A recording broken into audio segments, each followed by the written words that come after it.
Good morning, everyone, and welcome to Summer eSchool for Math 2. We're going to focus the majority of our time in this summer school on dealing with polynomials, operating on polynomials. By operations, I mean adding, subtracting, multiplying. We're also going to work a little bit on factoring polynomials, and more importantly, factoring quadratics. But to start everything off for this first lesson, I want us to focus on something called combining like terms. Now, to start with, let's go ahead and define what a term is. When we talk about terms in math, we need some combination of coefficient, variable, and exponent. All right, so let's go ahead and write that down. So we've got this idea that a term is defined as some combination of these three things. We've got a coefficient, all right, where a coefficient is simply the number that comes before the variable. It's basically a multiplicative factor, but always just think of it as a number. It's something you multiply the variable by, where the variable itself is a symbolic representation of a number. So variables in this class could be anything from X, Y, Z, and any letter of the alphabet. Any symbolic representation that stands in the place of a number is going to be what we call a variable.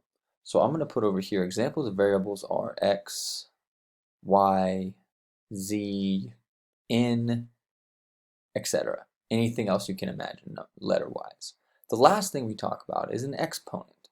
Now, the exponent is a numerical as a number that tells you how many times to multiply the variable by itself.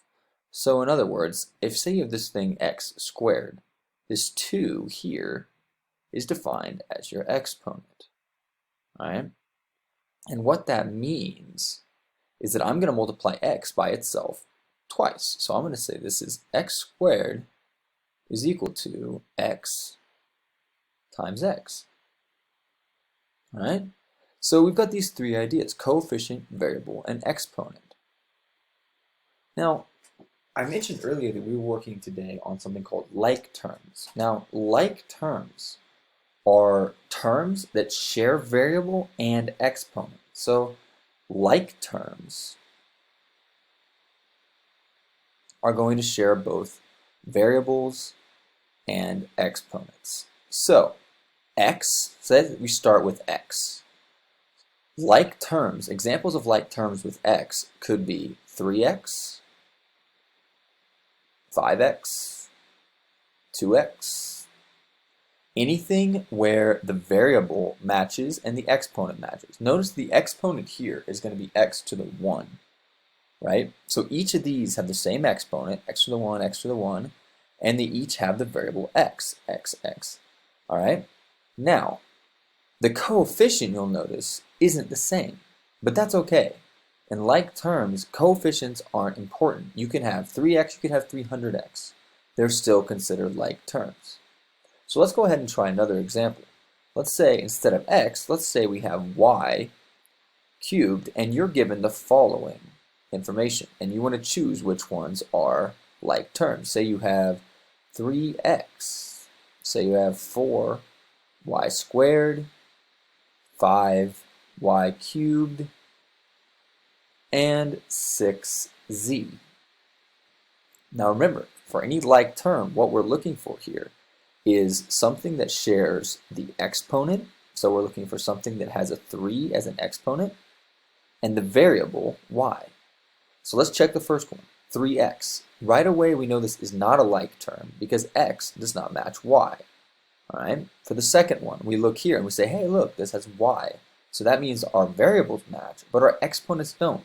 This is an exponent of 2. Our one over here has an exponent of 3. We then check 5y cubed. Okay, first thing we check is variable. We see that it has a y. We're looking for a y, so we're good there. Now let's check the exponent, 3. The exponents match. So this right here is a like term. All right. Checking the last one here, we have to check for the variable. We notice that this has a z, which doesn't match the y. The exponents also don't match, so both don't match, meaning this is unlike terms. All right? Any term that doesn't match another term, or in other words, is not a like term, is considered an unlike term. All right? Pretty simple, pretty self-explanatory, but like terms are at the basis of algebra. You can't do algebra without having this fundamental understanding of what these like terms mean. All right? Once again, remember, you have the number in front, or the coefficient, doesn't have to match. You're looking for the letter, the variable, and the exponent, the number that is above the variable. Okay? So, hopefully you guys have learned a little bit about like terms here. Let's transition now to what happens when you combine like terms. So in math and in algebra, a really important fundamental concept is this idea that you're able to combine any terms that are like each other. Meaning, I could combine this y cubed with this 5y cubed. Okay? By doing that, by combining this, say I added them together, I would end up with 6y cubed. When you combine like terms, the only thing that changes of those like terms are the coefficients. I'm going to say that again, okay? The only thing that changes when you combine like terms, for example here y cubed and 5y cubed, the only thing that changes is the coefficient, the number in front. Okay? So let's go ahead and do a couple examples of this. All right? Let's say we start with this expression. Let's say we want to add up 6x plus 3x squared minus 2x plus 5. I want to simplify this expression, essentially. Okay? So first thing you're going to want to do, before you do anything else, is I like to group like terms. So let's go ahead and write here, step 1 is called grouping like terms. This is where I'm going to put all like terms close to each other so it's easier to read a little bit. All right? Now we look in this and we see that we have a bunch of different terms. Okay? So we've got 6x, and is there anything that matches 6x? I checked through my equation, so I'm looking for something that matches 6x. This has an x in it, 3x squared, but its exponent doesn't match, which means this 2 doesn't match the 1 of 6x. I then see 2x, and I'm like, hey, that matches, that's a like term, so I'm going to bring that over next to the 6x. So that's first step. I'm going to write this as 6x minus, note that I keep the minus there because I'm subtracting 2x here, 2x plus 3x squared plus 5. I now have this combination of terms, and I can now combine them. The only ones that I can combine, because the only one that has more than one like term, is this term here. So we're going to go with step 2. All right, step 2, combine like terms. And what we're really looking for here is to perform the operation outlined in this operation here. So I'm going to subtract 6x, or 2x from 6x, which is going to result in 4x. Remember, again, the only thing that changes when you're adding or subtracting like terms is the coefficient. So we're going to go 6x minus 2x. We got 6 minus 2 is 4. So we have 4x plus 3x squared plus 5. And now let's take a look at this, and as our last step is going to check for simplification. So we're going to check and see, are there any like terms in this expression here that I can simplify further or combine? I say, okay, I've got a 4x. Does 4x match anything else? No, this is an x squared, this has no variable. X squared, there's no x squared, and there's no 5. There's no just coefficient. So we are set. This is our most simplified answer, and we're now ready to move on. Okay? This is a really good example of how to do this when you have more than one term and some that don't match. If you don't have like terms, you leave them alone. You can't combine any unlike terms. All right? Let's go ahead and go through a couple more examples pretty similar to this one.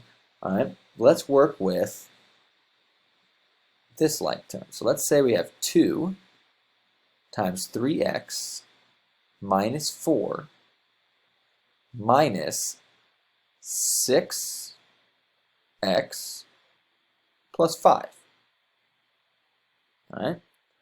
Here, the first thing I'm going to want to do, all right, let's label this example 2.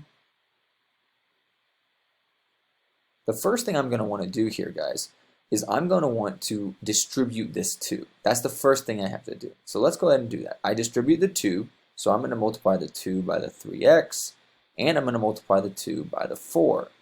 All right, this is going to come out to be 6x minus 8. All right, 2 times 4 is 8, minus 6x plus 5. I now need to distribute the negative in here, so put the negative there and the negative there. So we can rewrite this one more time and fully written out as 6x minus 8 minus 6x minus 5. All right. From here, we're going to go ahead and do step 1, grouping like terms. I see I have 2 like terms here, this 6x and this 6x, and this 8 and this 5. So let's go ahead and group those like terms. We've got 6x, I'm going to bring the other 6x in front. Remember to carry the negative or positive sign. So that's going to be 6x minus 6x minus 8 minus 5. All right. Now we're going to perform and group our like terms. So 6x minus 6x, if you think about that, all right, it's basically saying what's 6 minus 6. And if you do that math, you're going to come out with that 6 minus 6 is 0. So you get that this is 0x. Now we've got this term minus 8 minus 5. All right. Now, anytime you have a negative, so negative 8 minus 5, you can change the negative to set this equal to negative 8 plus negative 5. All right. So now we have 2. So we have negative 8 basically plus negative 5, which is going to give you negative 13. All right. So after everything, we took this really complicated expression here, and it only all comes out to equal 13. Okay.